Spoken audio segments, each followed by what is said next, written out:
The door slammed shut. The taxi engine faded into the distance, and in my arms remained 6 pairs of eyes. The smallest was barely 2 years old, the oldest just 10. In my pocket, a single $50 bill. On the kitchen table, a note that read, "I'm sorry, Mom. I have to go now." That day, I stopped being a grandmother and became a mother again. Hello? My name is Beatrice Williams. People call me B. I live near 46th Street on the south side of Indianapolis. It's an old house with a low roof, squeezed between 2 bus stops. If you enjoy this story, please subscribe, like, and turn on notifications. Your support means everything to me. The story I'm about to tell you is true. It's about becoming a mother again at 62. Or more precisely, about taking on 6 children at 62 years old. It was early November 2019. The wind was cold. Leaves piled up in the corner of the yard, and the kitchen drain gurgled like it always did. I was washing dishes. The kids were watching TV in the living room. Suddenly, the front door opened. My daughter Megan walked in. She carried just one bag in her hand. Her face was pale, her eyes avoiding mine. "Mom," she spoke. Her voice trembled. "Mom, I can't take care of these kids anymore. I can't handle it." I put down the sponge, wiped my hands and asked, "What are you talking about, Megan?" I'm leaving the kids with you." My heart sank. "Wait, what? What are you?" "Mom, I can't be a mother anymore." She pulled $50 from her wallet and placed it on the table. Then she said a note on top. The handwriting shook. "Use this at least. I'm sorry, Mom. I'm really sorry." She didn't even look at the children. Didn't turn around. A taxi honked outside, and Megan opened the door and left. Slam. The door closed. I stood frozen. Water still dripped from my hands, and the taxi engine faded in my ears. From the living room, 10-year-old Ethan stood up. 8-year-old Sophia followed. Then 7-year-old Caleb, 6-year-old Charlotte, 4-year-old Liam, and 2-year-old Ava. 6 of them stood in the hallway, looking at me. "Grandma, where did Mom go?" Sophia asked. Her voice was small. I knelt down and hugged her. Then I hugged the other 5. My arms were too small, but in that moment, they had to be big enough. "It's okay," I said. Mom stepped out for a bit. "We're staying here. Together." That night, I sat at the kitchen table staring at the $50.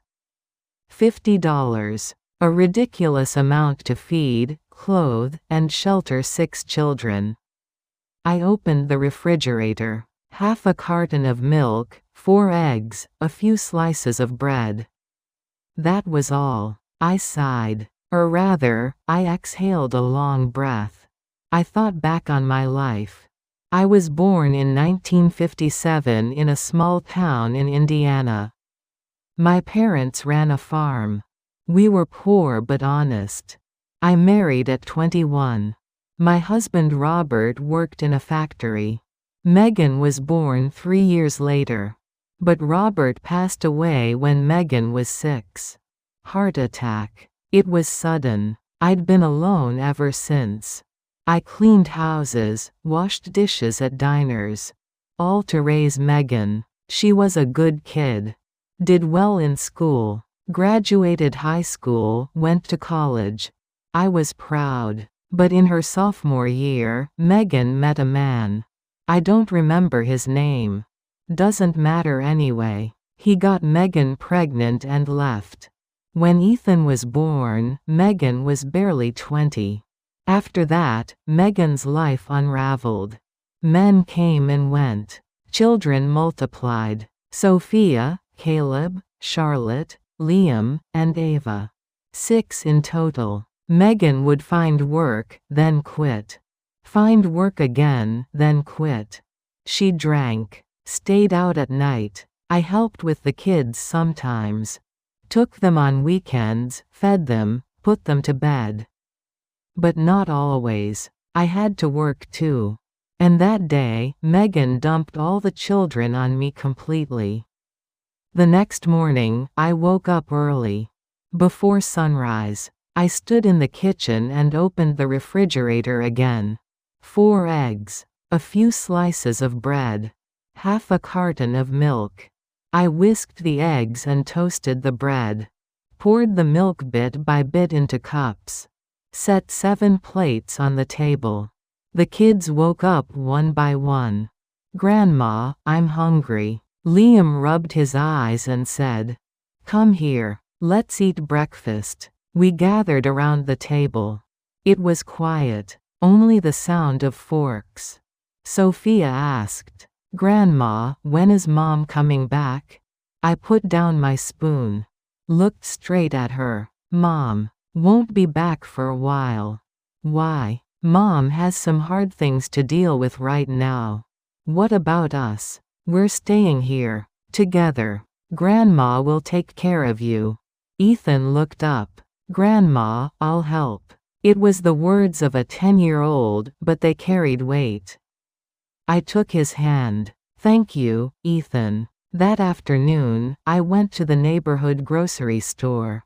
Clutching $50. A bag of rice, 6 cans of beans, a dozen eggs, 2 cartons of milk, 3 loaves of bread. At the register, the cashier called out the total. $47.32. I handed over the bill. Got change back. $2.68. That was all we had left. Walking home with heavy bags, I moved slowly. My knees ached. My back hurt. A 62-year-old body wasn't what it used to be. But I couldn't stop. That night, after putting the kids to bed, I sat in the living room. Outside, a street light flickered. The house was quiet. I clasped my hands together. And I prayed. "God, I'm scared right now. I don't know how to raise these children. I have no money, no strength. But I don't want these children scattered. Please, give me strength."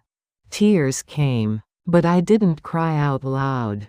The kids might hear. Then, I heard a knock at the door. Knock knock. I wiped my tears and stood up.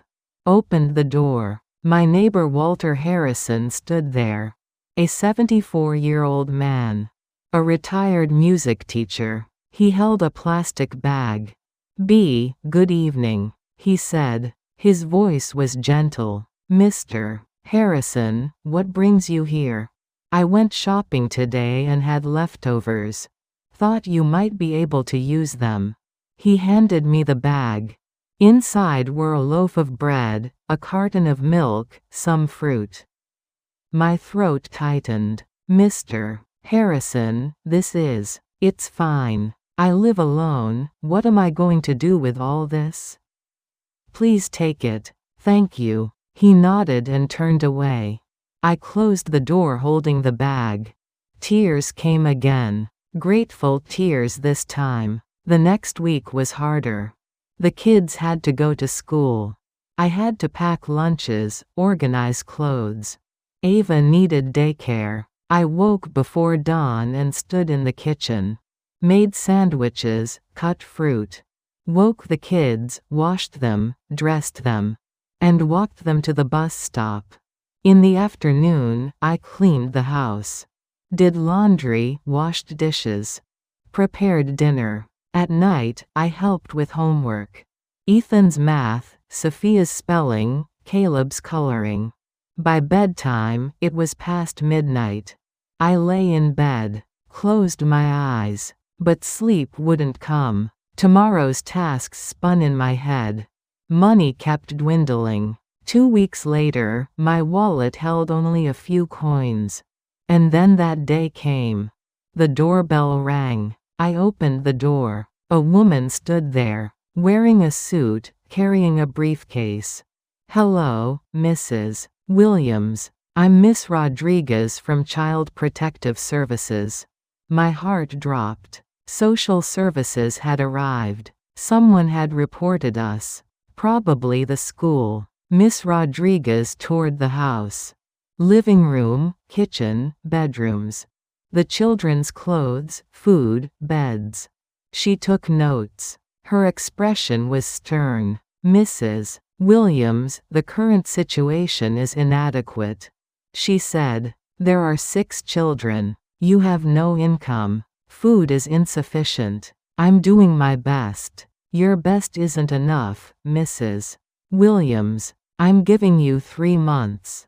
If the situation doesn't improve, the children will be placed in foster care." 3 months. She left the paperwork and departed. I stood there staring at the paper. 6 children looked at me. In that moment, I made a vow. Absolutely, I would not let these children be separated. That night, I sat at the kitchen table with paper and pen. Wrote down what needed to be done. Create income. Secure more food. Stabilize the children. But how? I set down the pen and looked out the window. The street light swayed. Then, light turned on in Walter's window. And faintly, very faintly, I heard guitar music. I listened to that sound and thought, what happens next? But there was no answer. I only knew I had to wake up tomorrow. 3 months. That number wouldn't leave my head. 90 days. 2,160 hours. 6 futures hung in the balance. The paperwork Miss Rodriguez left had a date written in red ink. February 15, 2020. By that day, I had to prove stable income and adequate living conditions. I hung a calendar on the wall. Every morning, I crossed off the days with an X. The first week went to planning. I opened my notebook and wrote down numbers. Rent $650, electricity $80, water $45, gas $60. Basic expenses alone were $835. Adding food, school supplies, transportation meant we needed at least $1,200. My Social Security check was $890. We were $310 short every month. I set down the pen and sighed. Where would the money come from? I considered going back to cleaning. But who would watch the kids? Ava was barely 2, Liam was 4. Daycare alone cost $800 a month. I walked to the kitchen. Opened the refrigerator. Canned beans, rice, eggs. And suddenly an idea struck me. What can I make? Burritos. I'd been making burritos for over 30 years. They were the lunch I'd packed for my husband Robert every morning. Beans, eggs, cheese, tortillas. Simple but delicious. I did the math. Ingredients cost 80 cents per burrito.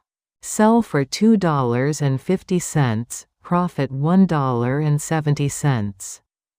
50 burritos a day equals $85. A month equals $2,550. Was it possible? The next morning at 4 a.m., I woke up. Turned on the kitchen light. Boiled beans, whisked eggs. Warmed tortillas. My hands moved fast. 30 years of habit. By 6 a.m., I'd made 50.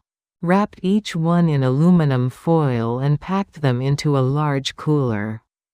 Then I woke Ethan. "Grandma, what time is it?" The boy rubbed his eyes. 6 o'clock. "Ethan, Grandma has a favor to ask." "What?" "Starting today, can you take care of your siblings? Wake them in the morning, dress them. Grandma needs to leave early." Ethan hesitated, then nodded. I can do it, Grandma. Thank you. I stroked his head. I felt guilty asking so much of a 10-year-old, but I had no choice. First day, I stood near the 46th Street bus stop. Set down the cooler, put up a handwritten sign. Homemade breakfast burritos -$2.50. People passed by. At first, no one stopped. I stood there smiling. Morning burritos, anyone? One man stopped. How much? $2.50. I'll take one. First sale. That morning, I sold 32. Made $80. I carried the cooler home. My knees throbbed but my heart felt light. A week passed. Every morning at 4 a.m., I made burritos. 50, sometimes 60. Blisters formed on my fingers, my back bent. But I couldn't stop. During the day, I came home to care for the kids. Changed Ava's diapers, fed Liam. In the afternoon, I altered old clothes into new ones. Sophia's uniform knee was worn, Caleb's pants were too short. At night, I helped with homework. Ethan's fractions, Sophia's spelling, Charlotte's coloring. I slept at 1 a.m. and woke again at 4. Week 2, trouble hit. Sophia came home from school crying. What happened? I asked. Kids. Kids made fun of me. What did they say? That Mom abandoned us. That we're poor. My heart broke. Sophia, don't listen to those kids. But it's true, Grandma. Mom isn't coming back. Our house is small, our clothes are old. I hugged her. Sophia, listen. Being poor isn't shameful. What matters is that we love each other. Understand? But the child kept crying. That night, I worked longer. Had to make more burritos. Had to earn more money. Week 3, my body started sending signals. Dizziness. When I woke at dawn, my vision blurred. While boiling beans in the kitchen, I had to lean against the wall. But I couldn't stop. Miss Rodriguez came for a midpoint check. Mrs. Williams, I see you've generated income. She looked at my bank statement. I nodded. Yes, I'm selling burritos. How much are you making? About $2,000 a month. Good. But it's still not enough. To cover food, clothing, medical expenses, you need more. I know. And how are the children? They're doing well. Miss Rodriguez looked around the living room. Ethan was watching TV with his siblings. Sophia was reading. Mrs. Williams, I know you're doing your best. But your health matters too. If you collapse, what happens to the kids?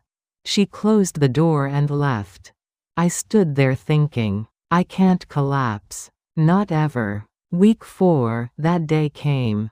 Thursday morning. I was standing at the 46th Street Market. Selling burritos. The weather was hot. The sun beat down. A customer bought a burrito. $2.50. I tried to speak, but suddenly my voice wouldn't come. My vision went white. My knees gave out. Oh my, that woman. Someone shouted. I collapsed to the ground. What came next is a blur. When I came to, I was in my own bed. Someone sat beside me. Dr. Emily Carter. Mrs. Williams, you're awake. She said gently. Where am I? You're home. You collapsed at the market. Dehydration and overwork. I tried to sit up, but she stopped me with her hand. Don't move yet. The children? Mr. Harrison is taking care of them. Don't worry. Tears came. I felt ashamed that I'd collapsed. Dr. Carter took my hand. Mrs. Williams, you're not alone. People in this neighborhood want to help you. But first, you have to let them. I can do this alone. No, you can't. No one can do it alone. That evening, Walter visited. The kids sat in the living room. All quiet, worried eyes. Walter pulled a chair next to my bed. "B, you're remarkable," he said, "but you're pushing too hard. You can't raise 6 children alone." "Then what do I do, Walter? I only have 3 months left. I need to earn more money, take better care of the kids." "B, listen." Walter's voice was firm. "You're already doing enough. But you can't do it alone. Let me help." "How?" "I'll teach the children." "Teach what?" "Music." Walter paused, then continued. "I taught music for 40 years. After I retired, I stopped playing guitar. But seeing these kids, I want to start again. If I teach them music, you can rest. And the kids can learn something." I wiped my tears. "Walter, why are you helping us?" "B, I'm alone too.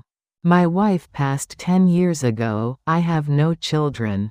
You and these kids are like family to me.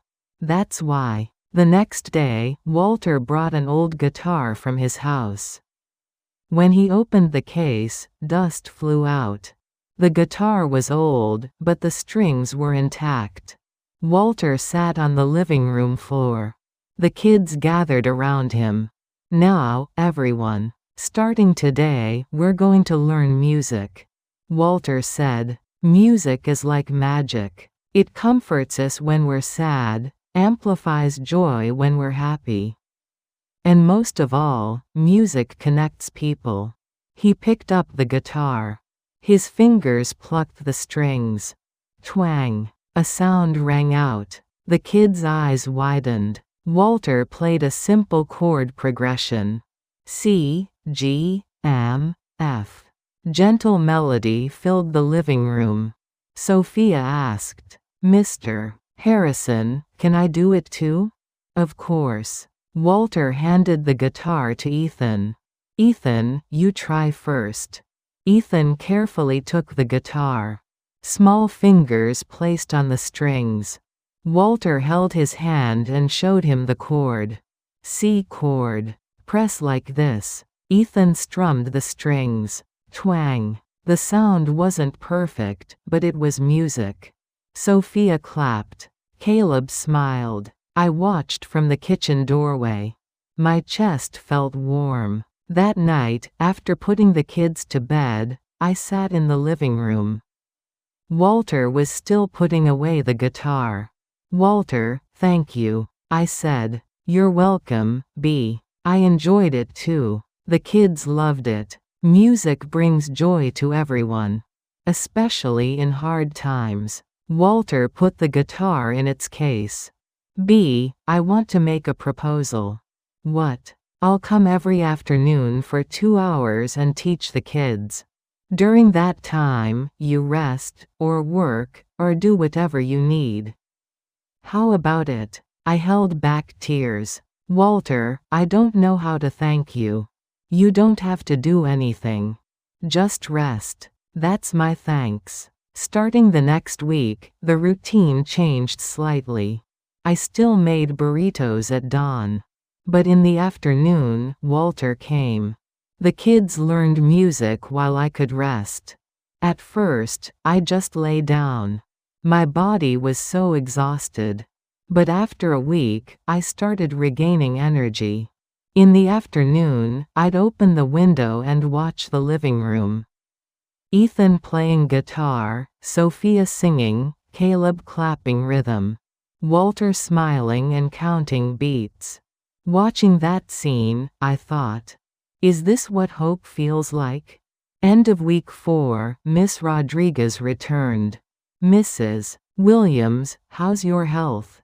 "Better." "Is income steady?" "Yes, burrito sales continue. And a neighbor is helping." Miss Rodriguez looked around the living room. The kids were practicing music with Walter.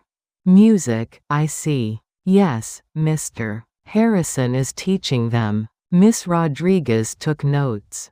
Good. The children appear stable. But you still have 2 months.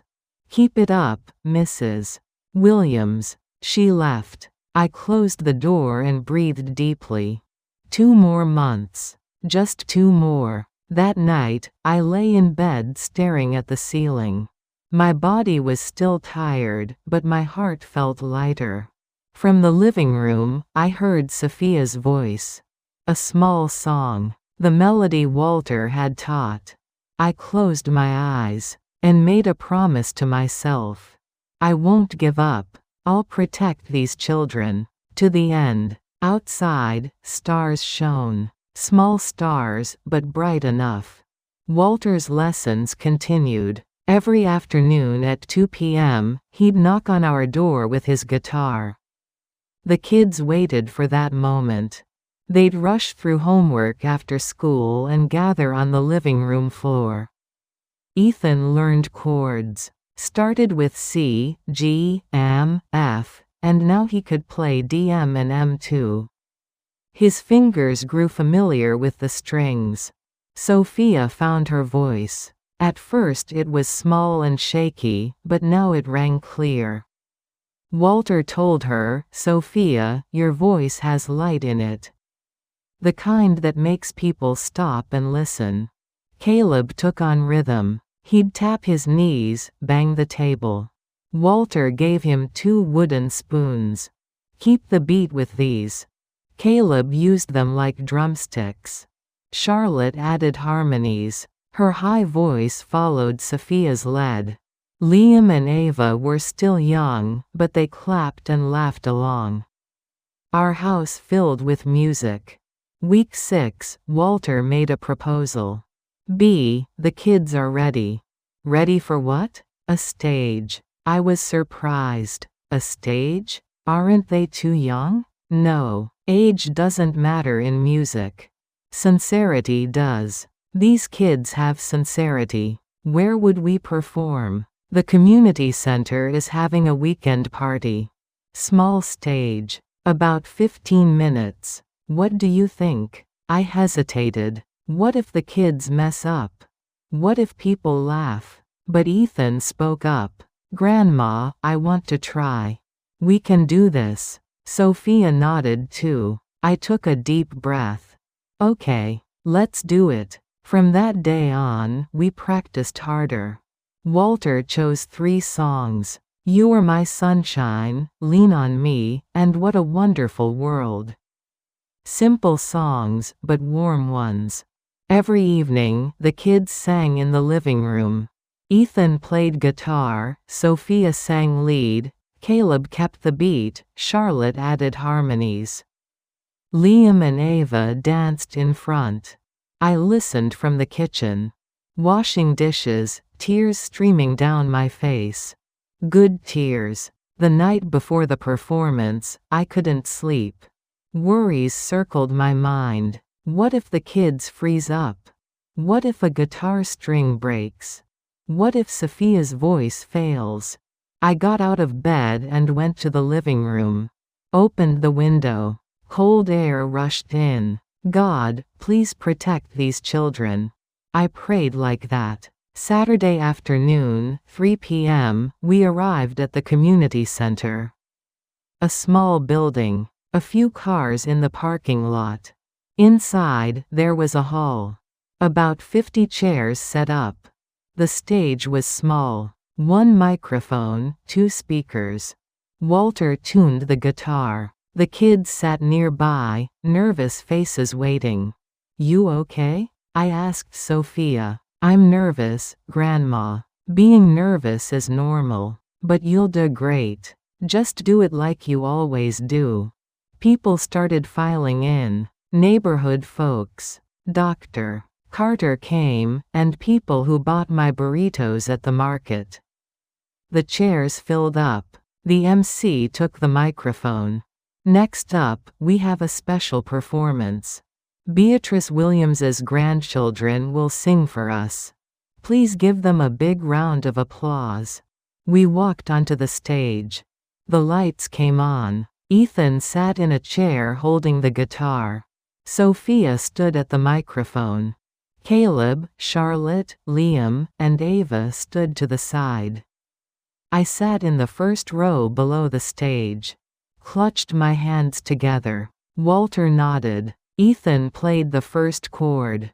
C chord. The sound rang out. Sophia took a breath and began to sing, "You are my sunshine, my only sunshine."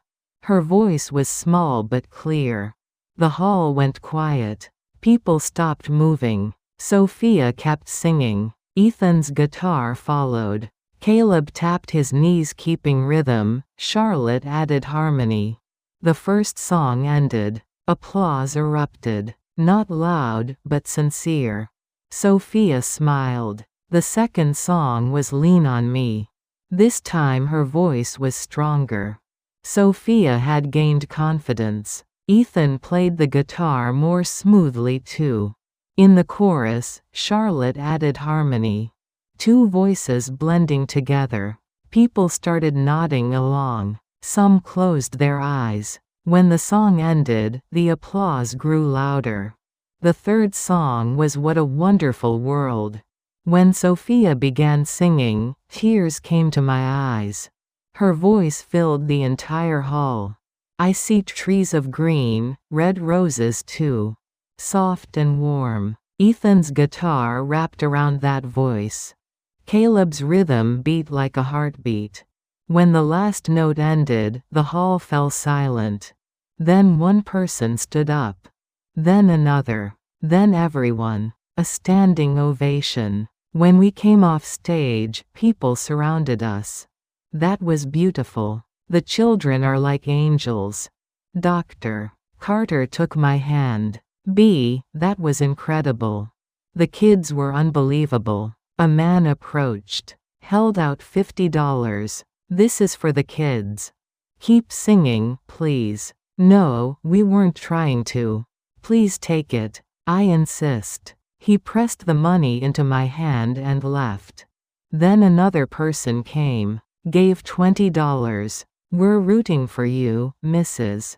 Williams. That day, we received $180. In the car on the way home, the kids were excited. Grandma, people stood up. They loved our songs. Sophia said. Her face flushed red. I looked at the kids in the rearview mirror. Is this the beginning? That's what I wondered. The next week, the community center coordinator called. Mrs. Williams, last weekend's performance got such great feedback. Could you come every Saturday? About an hour? An hour? Yes, people have been requesting it. Of course, we can pay you. $100 per performance. My breath caught. $100 every week. $400 a month. We can do that, I answered. We performed every Saturday at the community center. We expanded our repertoire. Walter taught new songs. Stand By Me, Imagine, Here Comes the Sun. The kids grew more skilled. Ethan now played complex chords. Sophia's voice grew even stronger. The audience grew too. First it was 50 people, now over 100. People brought friends. You have to hear this, they'd say. We became small-town celebrities. But not everything was smooth. Trouble started at school. One Monday, Sophia came home crying. What happened? I asked. Kids. Kids saw the video. What video? Our performance. Someone posted it. And kids made fun of us. Said, poor people singing for money. My heart broke. Ethan spoke up. One kid asked me, why don't you have a mom? Then he laughed. I hugged the children. Listen. People mock what they don't understand. But we've done nothing wrong. We're a family, and we're surviving together. That's what matters. Sophia asked. So what do we do? I thought for a moment. We answer with a song. What? Let's make our story into a song. Proudly. Who we are, what we've endured. Let's tell it through music. That night, we gathered around the kitchen table. Got out paper and pens. Let's write our story. What do you want to say? Sophia spoke. About Mom leaving. Okay. What else? Ethan said. About Grandma protecting us. Good. And then? Caleb said. About us singing. I smiled. Yes. Let's make that into a song. We sat there for an hour. Sophia wrote the lyrics. They were rough, but sincere. Mom left us behind, but Grandma stayed. Held our hands and showed us the way. Now we sing out loud, in our own voice. We're small but strong, because we're together. Walter set it to melody. Simple, but it moved the heart. Spring came. The school was holding a spring festival. All students participated. Sophia's teacher called. Mrs. Williams, Sophia wants to perform at the festival. Would that be possible? Of course. Great. Just so you know, it's a school event, so many parents will be there. Is that okay? Yes, that's fine. Festival day, the school playground was packed with people. Parents, students, teachers. Over 200 people. We waited backstage. The kids were nervous. Grandma, I'm scared. Sophia said. I know. But remember our song. It's our story. We're singing the truth. Okay. Our turn came. The principal took the microphone. Next is a special performance. Sophia Williams and her family will perform an original song. We walked onto the stage. The sunlight was bright. I could see people's faces. Curious eyes, indifferent eyes, expectant eyes. Ethan picked up the guitar. Sophia stood at the microphone. I stood to the side of the stage and watched. Ethan played the first chord. Sophia began to sing. Mom left us behind, but Grandma stayed. Her voice trembled but rang clear. People leaned in to listen.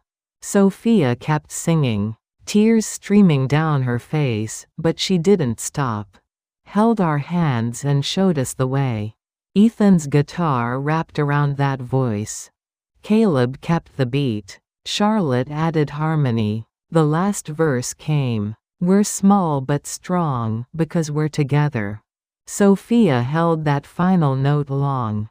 Then silence. No one moved. Then, one mother stood up.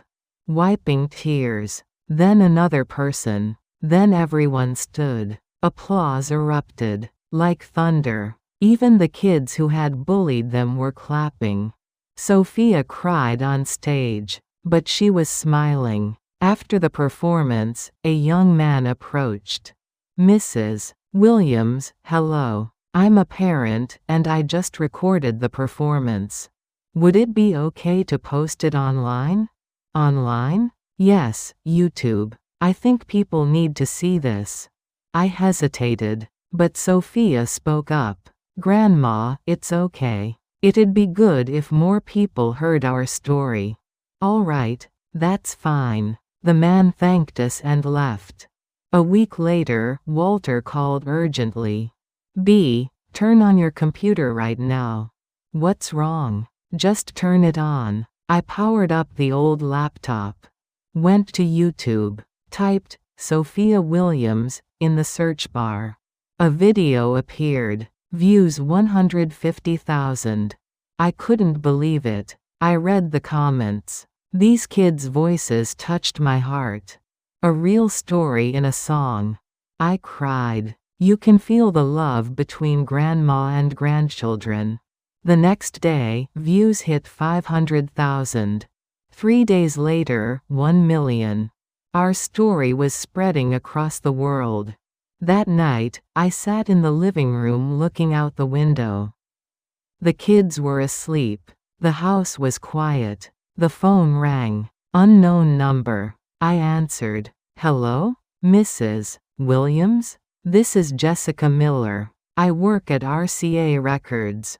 My heart stopped. RCA Records? Yes. We saw the kids' video. It's truly special. Could we talk? I took a deep breath. Yes, we can talk. I hung up and sat there.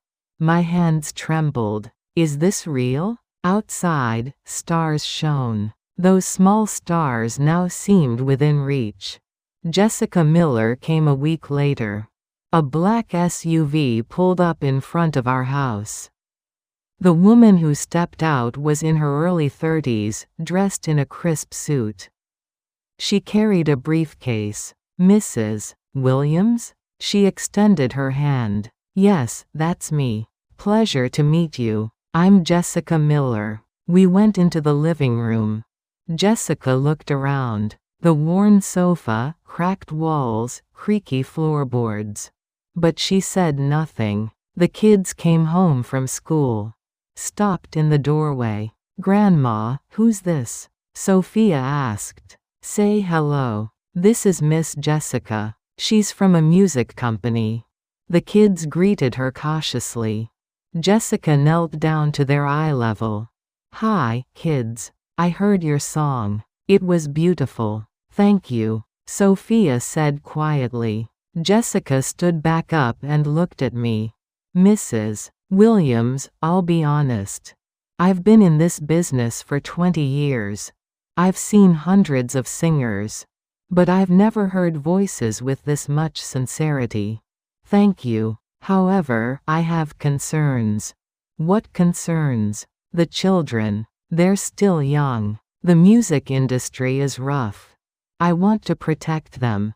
I looked her straight in the eye. So do I. Good. Then let me make my proposal. Jessica pulled out papers. We want to make an album. We'll only record on weekends. School will never be missed.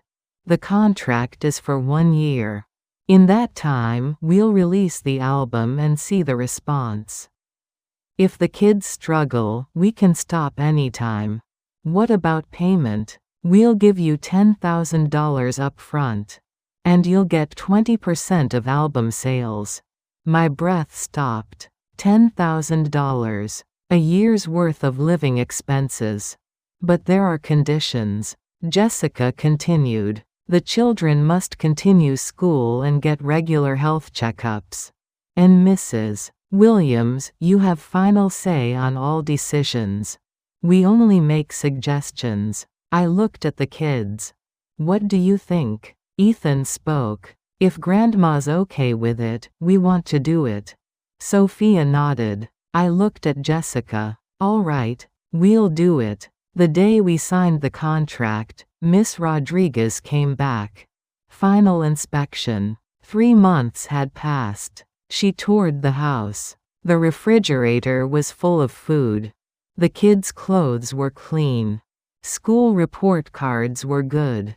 Mrs. Williams, I'm impressed. Miss Rodriguez said. You did it. Income is stable, the children are healthy. We don't need to intervene anymore. Thank you. No, I should thank you. You protected these children. She put the papers in an envelope and left. The door closed. I stood there wiping tears. We did it. The next Saturday, we went to a studio in downtown Indianapolis. A big building. Wide lobby, walls covered with album covers of famous singers. Jessica met us. Welcome. This way. We walked down a corridor. The recording studio door opened. Inside was dark but the equipment glowed. Microphones, mixers, screens. The kids' mouths fell open. Wow. Caleb whispered. An engineer greeted us. Hey, kids. I'm Tom. I'm going to record your sound today. Hello, the kids said. Tom guided Sophia to the microphone. Stand here. Put on the headphones. Yes, like that. Sophia stood with a nervous face. It's okay, Sophia. Just do it like usual. Jessica said. Okay. The music started. Ethan played guitar. Sophia began to sing. Mom left us behind. But her voice shook. The pitch wavered. Tom stopped. Sophia, let's try again. Relax. Okay. Second attempt. Still shaky. Tears welled in Sophia's eyes. I can't do it. Yes, you can. I walked into the recording booth. Sophia, look at me. The child looked up. You've sung this song hundreds of times. At home, on stage. This is the same. Just pretend you're singing to Grandma. But, no buts. You can do this. I believe in you. Sophia wiped her tears. I'll try again. Third attempt. Sophia closed her eyes, took a deep breath, and sang. This time, no trembling. Her voice flowed, clear and steady. When the song ended, Tom smiled. Perfect. That's it. Recording took 4 months. Every Saturday and Sunday, we went to the studio. The kids completed songs one by one. Ethan was a perfectionist. Played the same chord 20 times or more. Ethan, it's already good. You can stop. Tom said. No, it can be better. We recorded until Ethan was satisfied. Sophia learned about emotion. Jessica said. Sophia, look at this lyric. Mom left us behind. Remember that moment. How did it feel? It was sad. Put that sadness in your voice. But at the same time, you're strong. Put that strength in too. Sophia sang again. This time it was different. Her voice carried weight. Jessica nodded. That's it. Walter came with us every time. He sat quietly in a corner of the studio watching. Sometimes giving advice to the kids. Ethan, that part should be slower. Don't rush. Sophia, breathe deeper. Your voice needs to travel far. But one day, Walter's face turned pale. He coughed frequently. His hands shook. Walter, are you okay? I asked. I'm fine, B. Just a little tired. Please see a doctor. Later. Right now, the kids are what matter. But I knew. Something was wrong. 5 months later, the album was finished. The kids chose the title. Grandma's Love. The cover was a photo taken in our kitchen. The kids sat around the table laughing, and I stood behind them watching. Jessica handed us the album. Congratulations. It's a beautiful album. I ran my hand over the cover. Thank you. Now for the final step. The debut performance. Where? Murat Theater. 3,000 seats. I swallowed hard. 3,000 people? Yes. Half the tickets are already sold. People are waiting. We had 2 weeks to prepare. We practiced every day. At the studio, at home, after school. The kids were exhausted but didn't complain. Grandma, can we do this? Sophia asked. Of course. You've done this many times already. But 3,000 people. The number doesn't matter. What matters is that you sing from the heart. Walter's condition worsened. He now wore an oxygen tube. Walking was difficult. Dr. Carter said, Mr. Harrison has late-stage lung cancer. He doesn't have much time. How long? A few weeks. A month at most. I held back tears. Can he make it to the performance? Dr. Carter nodded. I'll do my best. The night before the performance, Walter came to our house. In a wheelchair. His face was gaunt but his eyes still bright. Mr. Harrison. The kids ran to him. Hello, kids. He smiled weakly. Can you come tomorrow? Sophia asked. Of course. Nothing in the world could stop me. That night, Walter and I sat on the front steps. Stars were out. B. Walter said. Yes? I'm proud of you. Of me? You protected these children. You didn't give up. Do you know how amazing that is? You too, Walter. Without you, we wouldn't be here. No, you did this. I just lent you a guitar. We sat quietly for a moment. Tomorrow on stage. Walter continued. In the middle of it, Mr. Harrison. I took his hand. You'll be with us until the end. All of us together. Walter nodded. Yes. Together. Performance day. Murat Theater was massive. 3,000 red velvet seats. High ceilings, glittering chandeliers. We were backstage. The kids were getting dressed.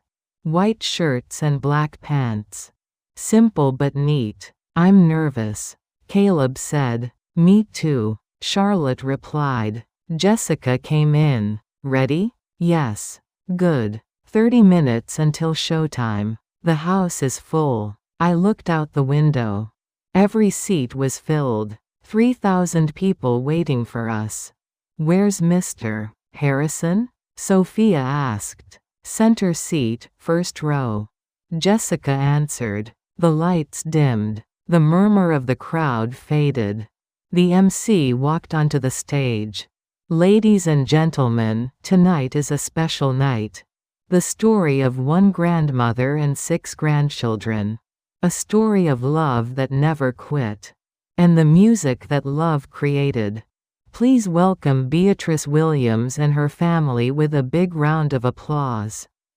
Applause erupted. We walked onto the stage. The lights hit us. Ethan sat in a chair holding the guitar. Sophia stood at the microphone. Caleb, Charlotte, Liam, Ava stood to the side. I stood stage left. Too bright. I couldn't see people's faces.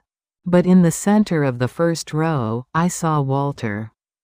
Wearing his oxygen tube, but smiling. Ethan played the first chord. Sophia stood at the microphone. I stood to the side of the stage. Ethan struck the first chord. Sophia began to sing. Mom left us behind, but Grandma stayed. Her voice filled the theater. Clear and strong. People held their breath listening. The first song ended. Applause rang out. Second song. Third song. The kids were perfect. The last song came. Wings of Music. Sophia spoke. This song is for someone special. Her voice trembled. The person who taught us music. Who gave us wings. Mr. Walter Harrison. People applauded. I looked at the first row. Walter sat there. Tears streaming down his face. Ethan played the guitar. Sophia sang. With the wings you gave us, we fly. We're not afraid of the dark night. Because your song lights our way. Forever together, in the music. The chorus rose. Sophia's voice reached the ceiling. I looked at Walter. His eyes were closed. A peaceful smile on his lips. His hands rested still on his lap. Too still. The song continued. The final note. Sophia held it long. Then silence. Before the applause. I ran to the first row. Walter. He didn't move. Dr. Carter checked his pulse from beside him. Slowly shook her head. I took Walter's hand. Still warm. Walter. Tears poured out. On stage, the kids saw. Sophia covered her mouth. Ethan set down the guitar. People stood up. Quiet applause. A farewell applause. That night, we finished the concert crying. We believed Walter would have wanted it. After the performance, people left quietly. No one spoke. But everyone knew. Something special had happened. The funeral was a week later. A small church. We sat in the front row. The pastor spoke. Walter Harrison taught music for 40 years. He raised hundreds of students. But his final lesson was his most beautiful. His guitar lay on the casket. We sent him off with a song. Wings of music. Our voices shook, but we sang to the end. We believed Walter was with us. In the music. Forever. That night, we came home. The living room felt empty. The chair where Walter sat was empty. Sophia said, "Grandma, I miss Mr. Harrison so much." "Me too." I hugged her. "But he didn't leave. He's inside us. Every time we sing, he'll hear us." Ethan brought Walter's guitar. His nephew had given it to us after the funeral. "Uncle Walter wanted you to have this." Ethan opened the guitar case. Writing was carved inside. "Music never ends. Like love. Walter." We cried together that night. But at the same time, we were grateful for the gift Walter gave us. Wings. The next morning, our song played on the radio. Sophia's voice filled the kitchen. I drank coffee and looked out the window. The sun was rising. A new day. The first day without Walter. But we would keep going. The way he taught us. With music. With love. After Walter left, the world kept turning strangely enough. The sun rose, birds sang, kids went to school. But our house was different. Quiet. There was no knock at the door at 2 p.m. The chair in the living room corner sat empty, the guitar hung on the wall. The first few weeks were hard. Sophia cried every night, face buried in her pillow, silent. I'd go to her room and rub her back. "It's okay. You can cry." I'd tell her that. Ethan said nothing. Wouldn't touch the guitar. Walter's guitar stayed in its case. "I'm not ready yet, Grandma." That's what he said. I was the same. Every morning I'd drink coffee and look at the living room. Like Walter would be sitting there. But the chair was empty. The album sold like a miracle. Grandma's Love sold 50,000 copies the first week. 100,000 the second week. Our songs played on the radio, our photos appeared in newspapers. Grandmother and 6 grandchildren move the world with music. That was the headline. Letters piled up in the mailbox. From all over the country. I cried listening to your songs. I lived with my grandmother too. I told my children your story. They learned what family means. Thank you. Because of you, I found hope again. Strangers' words held us up. Jessica proposed a tour. Performance requests are coming in nationwide. Chicago, New York, Los Angeles. Will you do it? I hesitated. What about the kids' school? We'll do it during summer break. 8 weeks, 20 cities. What do you think? The kids' eyes lit up. We want to, Grandma. Sophia said. Mr. Harrison would have wanted it too. Ethan added. I nodded. Okay, let's do it. Summer came. We crossed America in a big bus. Indianapolis to Chicago, Chicago to Detroit, Detroit to New York. Every night, a different stage. Small theaters, large concert halls. But the songs were the same. Our story. People cried. They applauded. After performances, they'd wait for us. Shake our hands, take photos, say, thank you. The kids grew. Ethan turned 15. His voice deepened, he grew taller. Now he was past my shoulder. After performances, he'd pack up the guitar and say, Grandma, I miss Mr. Harrison. I wish I could show him how much I've improved. Sophia turned 13. Her voice deepened too. The clarity of childhood mixed with adult depth. On stage, she radiated confidence. No more trembling. Caleb, Charlotte, Liam, Ava each found their place. We were family and a team. When we returned home after the tour, it was fall. Leaves piled in the yard. The house still looked old but now felt warm. Because we were home. That evening, we sat around the kitchen table. "Grandma, what are we doing next year?" Caleb asked. "I don't know. But we'll be together. That's what matters, right?" Sophia nodded. We ate dinner, laughing, talking, looking at each other. This is what we fought to protect.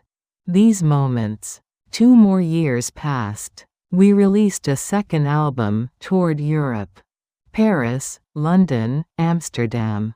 The world was wide, we were small, but music crossed borders. The house changed. We fixed the roof, replaced the drain. Renovated the kitchen. But the most important thing didn't change. The table was still our stage, the living room still our rehearsal space. I aged. Turned 67. My knees hurt more, my back bent more. But my heart felt light. And one day, she came. Megan. It had been 5 years. A black car pulled up in front of the house. A shiny car. The door opened, and she stepped out. My daughter Megan. Now in her mid-40s, she looked thin. Clean clothes, neat hair. But her eyes still looked anxious. I stood on the porch watching her. "Mom," she said. "Megan, it's been a long time." Yes, it has. We stood looking at each other. Silence. "Want to come in?" I asked. Yes. We sat in the living room. The kids were at school. Just the 2 of us. Megan looked around. "The house looks better. The kids fixed it with money from performances." "I see." She picked up her coffee cup. Her hand shook. "Mom, I came to apologize." "Apologize?" "For 5 years ago, when I abandoned the kids and left." I didn't answer. I was falling apart then. I couldn't handle it. Raising 6 kids alone, I just couldn't. So I ran. "I know. You're not angry?" I sighed. "Angry? At first, yes. Very. But not now." "Why not?" "You left, but because of you, we were made. The kids grew strong, I came back to life. If you hadn't left, we wouldn't be here." Tears welled in Megan's eyes. "Mom, I'm different now. I finished rehab, I have a job. I want to start over. With the kids." I looked at her. "Megan, that's something you need to tell the kids directly. Not ask me. Will they forgive me? I don't know. But you have to ask them." At 3 p.m., the kids came home. Opened the door and froze. Megan sat on the sofa. "Mom?" Sophia said. Her voice shook. "Hi, Sophia. You've grown so much." The kids didn't move. Ethan spoke. "Why are you here?" "To see you. And to apologize." "Apologize?" "Yes. For abandoning you 5 years ago." "I'm sorry," Caleb said. "An apology now doesn't help." "I know. But I had to say it. That I'm sorry." Sophia took a step forward. "Mom, we're okay. We did fine with Grandma. We're strong now." "I know. I heard your songs. Saw you on TV. Then you know. We're okay," Ethan said. "Because you left, we learned who we are. We're enough for each other." Megan wiped tears. "I'm so proud of you." "Thank you," Sophia said. "But Mom, we forgive you. But coming back isn't happening yet. We've built our own family." In that moment, I realized how much the kids had grown. They could speak for themselves now. Their feelings, their boundaries. Megan nodded. "I understand. I'll wait. When you're ready someday." "Okay." Megan left that day. The door closed, and we remained in the living room. "You did well, kids," I said. Grandma, we're okay, right? Sophia asked. Yes. You forgave but also protected your boundaries. That's maturity. But I feel complicated. That's normal. People aren't simple. You can love mom and feel hurt at the same time. Both are true. The kids nodded. That night, we ate dinner in the kitchen. Quiet but peaceful. Time kept flowing. 3 more years passed. I turned 70. The kids grew more. Ethan turned 18, graduated high school. Said he'd go to college. Study music. Sophia turned 16, her voice now professional. A record company offered a solo contract, but she refused. We're family, Grandma. We'll sing together. The other kids each found their path. We still performed, but less now. About 10 times a year. Only at special places. Home became more important. The table mattered more than the stage. One fall evening, I sat on the front steps. The sun was setting. The sky was orange. Ethan sat beside me. Grandma, what are you thinking about? Just things that happened. How was it? Hard, but beautiful. Do you have any regrets? I thought for a moment. No, every moment brought us here. Let us meet you kids, meet Walter, create our family.